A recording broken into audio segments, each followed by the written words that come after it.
Syllabus cover हो गया तो प्रैक्टिस का समझ नहीं आ रहा है कहाँ से करें, और अगर प्रैक्टिस का समझ आ गया है तो स्पीड नहीं बन पा रही है। और अगर स्पीड पर ध्यान देने लगे, मॉक में क्वेश्चन ज़्यादा से ज़्यादा गलत हो जाते हैं। इन्हीं में से एक प्रॉब्लम शायद आपकी भी होगी। सो डोंट वरी, ये वीडियो आपके लिए होने वाली है। वीडियो को बिना स्किप किए एंड तक जरूर देखिएगा, तो हर एक स्टेप आपके लिए मोस्ट इंपॉर्टेंट होने वाला है। हम इस वीडियो में बात करेंगे सिलेबस के अकॉर्डिंग प्रिपरेशन कैसे करें, बेस्ट टीचर कौन से हो सकते हैं यूट्यूब पर, देखिए पीवाईक्यू कहाँ से कवर करना है, कौन सी बेस्ट है पीवाईक्यू के लिए, मॉक टेस्ट को कैसे अटेम्प्ट करना है। अगर आपने इन सभी पॉइंट्स पर काम कर लिया तो 20 आउट ऑफ 20 मैथ्स में कोई नहीं रोक सकता। Hello everyone, welcoming you all to my YouTube channel. Hope आप सब अच्छे होंगे, अपनी तैयारी अच्छे से कर रहे होंगे। I am Vishakha, gold medalist in mathematics and shortlisted candidate in DSSB teaching mathematics. सबसे पहले तो मैं ये बता दूं कि ये वीडियो सिर्फ टीचिंग एस्पिरेंट्स के लिए ही नहीं, इवन नॉन टीचिंग एस्पिरेंट्स के लिए भी मोस्ट हेल्पफुल होने वाली है। जनरल पेपर जो होता है वो चाहे टीचिंग एग्जाम हो चाहे नॉन टीचिंग एग्जाम हो, दोनों में सेम आता है। बस फर्क इतना है कि जो टीचिंग एग्जाम है उसमें मैथ्स 20 मार्क्स का आता है जनरल पेपर में, एंड जो नॉन टीचिंग एग्जाम है उसमें जो मैथ्स है वो 40 मार्क्स का आता है। बट क्वेश्चन का लेवल सेम होता है, सिलेबस सेम होता है। इसलिए चाहे आप नॉन टीचिंग एस्पिरेंट हो चाहे आप टीचिंग एस्पिरेंट हो, दोनों ही एस्पिरेंट के लिए वीडियो हेल्पफुल होने वाली है। 20 आउट ऑफ 20 मैथ्स में जरूर लाए जा सकते हैं। बस जरूरत है तो एक स्मार्ट एंड सही स्ट्रेटेजी। तो सबसे पहले हम बात कर लेते हैं सिलेबस को कैसे और कहाँ से प्रिपेयर करना है। तो देखिए, बहुत से कैंडिडेट तो अभी इसी बात को लेकर कंफ्यूज है कि हमें सिलेबस कहाँ मिलेगा, क्योंकि उन्हें सिलेबस नहीं मिल पा रहा है सही से कहीं पे। तो डिस्क्रिप्शन बॉक्स में टेलीग्राम चैनल का लिंक है, वहां पर आप मेरा टेलीग्राम चैनल ज्वाइन कर सकते हैं।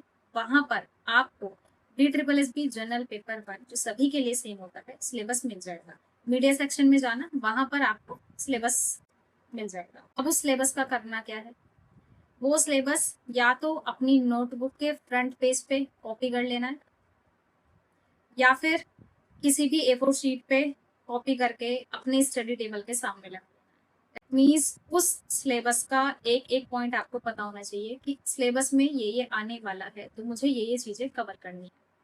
विदाउट सिलेबस आप नहीं कर सकते कुछ भी। तो इसलिए किसी भी एग्जाम को क्रैक करने के लिए सिलेबस एक फर्स्ट स्टेप होता है जो हर कैंडिडेट को पता होना चाहिए।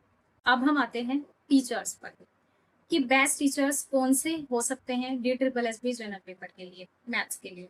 देखिए, यूट्यूब पर आप देखेंगे तो बहुत सारे मैथ्स टीचर हैं। मैं आपको 3 या 4 नाम बताऊंगी जो अपने आप में बेस्ट है। आदित्य रंजन सर, राकेश यादव सर, गगन प्रताप सर।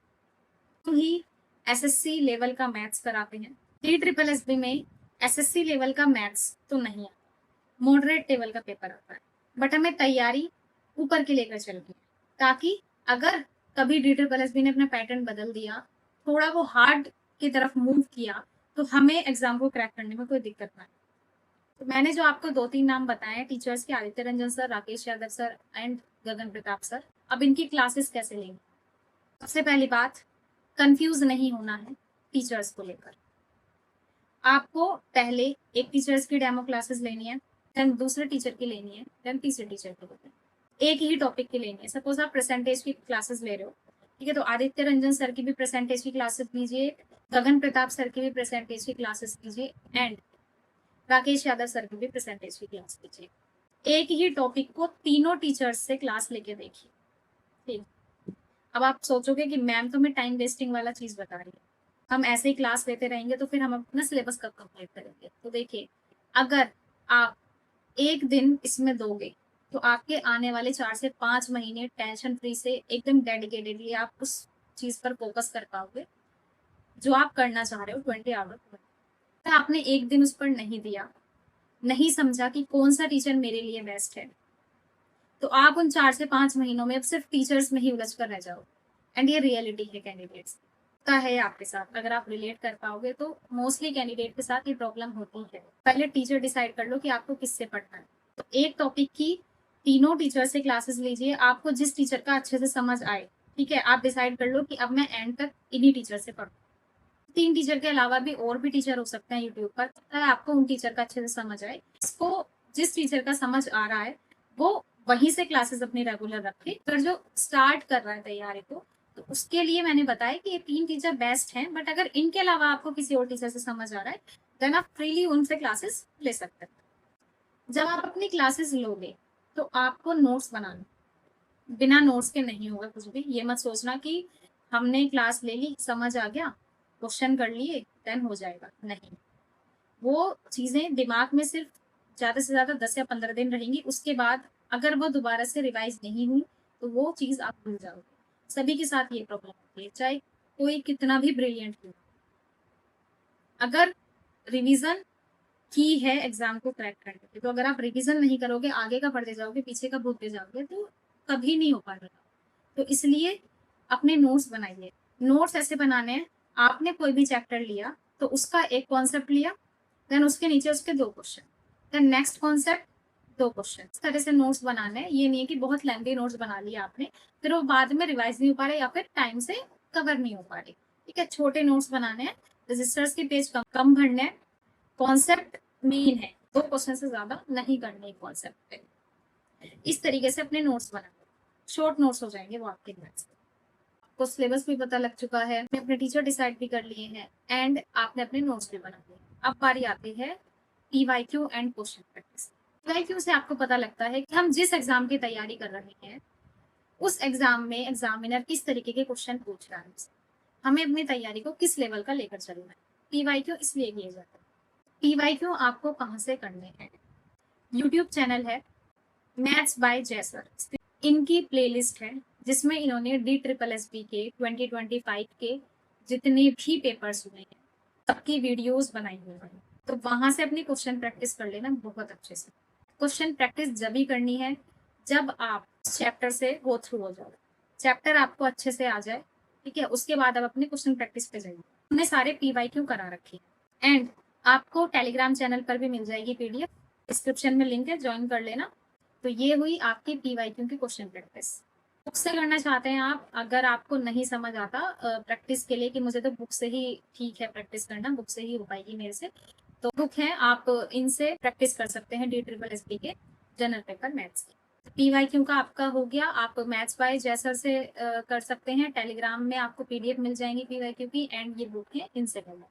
तो आपका पीवाईक्यू एंड प्रैक्टिस बहुत अच्छी हो जाती है इनसे। But practice more and more, ये नहीं है कि बस एक बार क्वेश्चंस को कर लिया, नहीं। अगर आप एक टॉपिक के क्वेश्चंस एक दिन कर रहे हो, देन उसका रिवीजन करो बार बार बार बार बार बार। अपना शेड्यूल इस तरह प्लान करिए, अगर आपने आज एक चैप्टर कंप्लीट किया है देन उसका रिवीजन 5 दिन बाद जरूर होना चाहिए, अदरवाइज वो चीजें दिमाग से निकलने लगती हैं। देन अगर आप उन्हें 10-12 दिन बाद पढ़ते हो तो वो चीजें फिर से न्यू हो जाती हैं आपके लिए, फिर उसमें उतना ही टाइम जाता है। तो इससे अच्छा है आप रिवीजन दोबारा में 2 घंटे पढ़ने से ज्यादा रिवीजन में आधा घंटा दे दो तो ज्यादा अच्छा है। तो इसलिए जो चीज आप आज पढ़ रहे हो उसे 5 दिन बाद ऐसा शेड्यूल प्लान करो कि 5 दिन बाद वो रिवीजन के लिए जरूर निकलो, उससे आप भूलोगे नहीं और बहुत अच्छे से चीजें याद आ जाएंगी। नाउ DSSB के मोस्ट फेवरेट टॉपिक कौन से हैं जिनसे हर शिफ्ट में हर एग्जाम में क्वेश्चन पूछ रहा है DSSB? तो इस टॉपिक पर मेरी डिटेल वीडियो अपलोड है, वैसे डिस्क्रिप्शन में लिंक है, आप उस वीडियो को पहले जाकर देख लेना। उसमें मैंने मैथ्स ही नहीं हर सब्जेक्ट के, चाहे वो GS हो, हिंदी हो, इंग्लिश हो, सभी सब्जेक्ट्स के 20-25 क्वेश्चंस को राइज करके DSSB किन टॉपिक से मोस्टली क्वेश्चन पूछ रहा है इन्हें करना बहुत जरूरी है। अगर वो हमारे छूट गए तो हम कहीं ना कहीं उससे दूर हो जाएंगे जो सिलेक्शन की रेस में है। तो इसलिए वो वीडियो जरूर जाकर देखना, उसमें मैंने हर सब्जेक्ट के इंपॉर्टेंट टॉपिक बताए हैं, बट फिर भी इन शॉर्ट बता देती हूँ मैं यहाँ पर। आपको profit and loss, discount, question, mixture, different system, time and work, speed, simplification, ये 7-8 टॉपिक हैं, ये जरूर करना, इन्हें तो छोड़ना नहीं है बिल्कुल भी।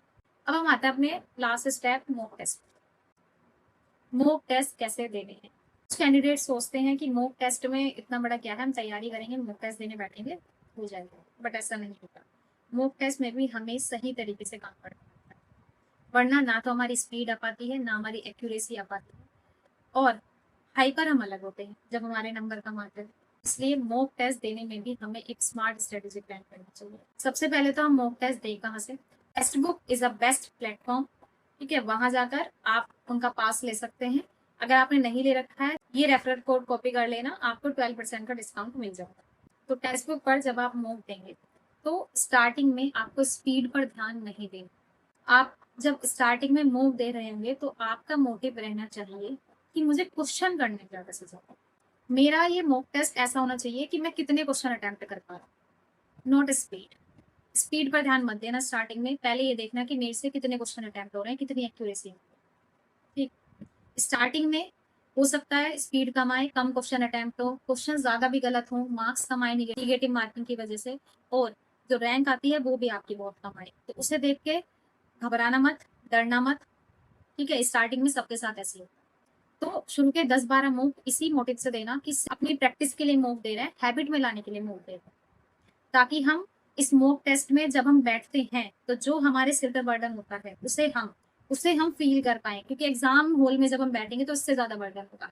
तो उस हैबिट में लाने के लिए पहले मुझे 10-15 दिन ये करना है कि सिर्फ मुझे क्वेश्चन करने पर ध्यान देना है कि मेरे ज्यादा से ज्यादा क्वेश्चन सही जाए ना। जब आप 10-15 मॉक दे लोगे तो आप उस हैबिट में आ जाओगे कि क्वेश्चन सामने आ रहा है, नहीं हो रहा हमसे, हम टेंशन में हैं, ये चीजें आपकी हैबिट में आ जाएंगी। देन 10-15 मॉक के बाद आपको नॉर्मल लगने लगेगा जब आप मॉक देने बैठोगे। अब आपको काम करना है स्पीड पर। स्पीड कैसे आती है? स्पीड आती है प्रैक्टिस से। जब आप उन पीवाईक्यू की क्वेश्चंस की एक ही टॉपिक पर बहुत सारे क्वेश्चन की प्रैक्टिस करोगे तो स्पीड अपने आप आएगी, क्योंकि अगर वही क्वेश्चन, उसी कॉन्सेप्ट का क्वेश्चन जब आपको मॉक में दिखेगा तो आपका माइंड उसी कॉन्सेप्ट को तुरंत हिट करेगा और आपका पेन तुरंत चलेगा, ठीक है? सोचने की जरूरत नहीं पड़ेगी। तो जब आपकी प्रैक्टिस बहुत ज्यादा होगी तब आपकी स्पीड आएगी। तो प्रैक्टिस को भी नहीं छोड़ना है, साथ के साथ करते रहना है, एंड डेली 1 घंटा मॉक के लिए भी देना है। पहली बार में उन क्वेश्चन से गो थ्रू होना है जो आपके क्वेश्चन देखते ही हो पा रहे हैं। लाइक इज बहुत इजी। जैसे कि क्वेश्चन आ जाता है एलसीएम एचसीएफ का क्वेश्चन आ जाता है, एलसीएम ये, एचसीएफ है, फर्स्ट डिजिट है, देन सेकंड डिजिट है, ठीक है? तो बहुत इजी क्वेश्चन है ये। तो जब आप मॉक दोगे तो पहली बार में उन क्वेश्चन को करो जो वन गो, ठीक? पहली बार में क्वेश्चन पढ़ा, वन लाइनर है, क्वेश्चन पढ़ा, हुआ, 10 सेकंड हुई या 6-7 सेकंड में हुआ एंड हो गया, ठीक है? तो पहली बार में क्वेश्चन से निकलना है और टाइम डिसाइड करना है। जब आप स्पीड पर काम करोगे तो टाइम डिसाइड करना है। जो टीचिंग एस्पिरेंट है 20 क्वेश्चन के लिए 15 मिनट, एंड जो नॉन टीचिंग एस्पिरेंट है 40 क्वेश्चन आते हैं उनके मैथ्स में, तो उनके लिए आप 30 मिनट, ठीक है? तो अपने अपने टाइम के अकॉर्डिंग पहले उन क्वेश्चन से गो थ्रू हो जो पहली बार में हो रहे हैं, बहुत कम टाइम पे। देन सेकेंड चांस उनके लिए लो जो थोड़े 2-3 लाइन में है, लेंथी है, बट आपको आते हैं, ठीक है? ये नहीं है कि आपको सोचना पड़ रहा है कौन सी ट्रिक लग रही थी, ठीक है, या लेंथी ट्रिक लेनी पड़ेगी हमें, नहीं। ये 2-3 लाइन है, पढ़ के हम कर सकते हैं। क्वेश्चन को अटेम्प्ट करो सेकंड चांस में। देन अगर आपके पास टाइम बच रहा है, जो आपने डिसाइड किया है 30 मिनट या फिर 15 मिनट, अगर आपके पास बच रही है 2 मिनट, 1.5 मिनट, जो भी बच रही है, तो आपके जो क्वेश्चन बच रहे हैं फिर उनका चांस होगा। इस तरीके से आपकी स्पीड बहुत अच्छी हो जाएगी। जब आप 15-20 दिन, 1 महीना मूव दोगे ना, तो ऑब्वियसली आपके 20 आउट ऑफ 20 आएंगे, अगर आप इसी स्ट्रेटेजी से करते हो।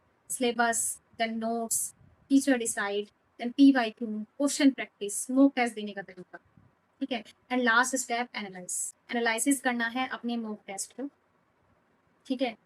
और जो क्वेश्चन आपसे नहीं हो पा रहे हैं या फिर छूट रहे हैं, ठीक है, उन क्वेश्चन को वही नोट करना है जाकर जहां आपने नोट्स बनाया है। सपोज आपसे मिक्सचर का कोई क्वेश्चन है, ठीक है, और वो नहीं हो पा रहा है, आप उसमें कहीं ना कहीं अटक गए हो, तो उस क्वेश्चन को अपने नोट्स में मिक्सचर वाले चैप्टर में ही जाकर नोट कर लो, ताकि जब आप उन्हें रिवाइज करो तो वो चीजें आपको साथ के साथ होती रहे, ठीक है? ये नहीं है कि हाँ भाई हमसे 3 क्वेश्चन नहीं हुए, कोई बात नहीं। जब तो ध्यान रहता है कि हाँ ये ऐसे हो गया, ऐसे हो गया, बट जब आप 2 दिन बाद उसे देखोगे ना तो वो मिलेगा क्वेश्चन, और अगर मिल गया तो वो चीज ध्यान नहीं रहेगी, ठीक? तो इसलिए ये बहुत बहुत जरूरी है। जो भी क्वेश्चन आपसे नहीं हो रहे हैं, ठीक है, सपोज आपने 30 मॉक दिए और एक मॉक में आपसे 2 से 3 क्वेश्चन नहीं हुए, तो कितने क्वेश्चन हो गए? लगभग 80 से 90 क्वेश्चन हो गए आपके। तो 80 से 90 कॉन्सेप्ट आपके 30 मॉक से कवर हो जाएंगे। तो देखो कितना फायदा है उससे, ठीक है ना? तो एनालिसिस करना है और उन क्वेश्चंस को जो नहीं हो रहे हैं, जो छूट रहे हैं, अपने नोट्स में वहीं जाओ उसी टॉपिक पर और वहीं लिखो, ताकि जब आप रिवाइज करो वो साथ के साथ हो जाए। अगर दोबारा उस टॉपिक पे क्वेश्चन आए तो वो आपसे छूटेगा। तो ये है स्मार्ट स्ट्रेटेजी 20 आउट ऑफ 20 लानी। वो वीडियो आपको अच्छी लगी हो, आपके लिए हेल्पफुल रही हो। अगर आप चाहते हैं ऐसे ही अदर सब्जेक्ट पर भी वीडियो आए, जैसे कि रीजनिंग, इंग्लिश, हिंदी, जीएस, ठीक, तो कमेंट जरूर करना, ठीक है? नेक्स्ट वीडियो उन्हीं में से किसी एक सब्जेक्ट पर होगी। तो भाई मिलते हैं नेक्स्ट हेल्पफुल वीडियो के साथ। तब तक के लिए stay focused, stay motivated. After all teacher बनना ही करियर नहीं, जिंदगी।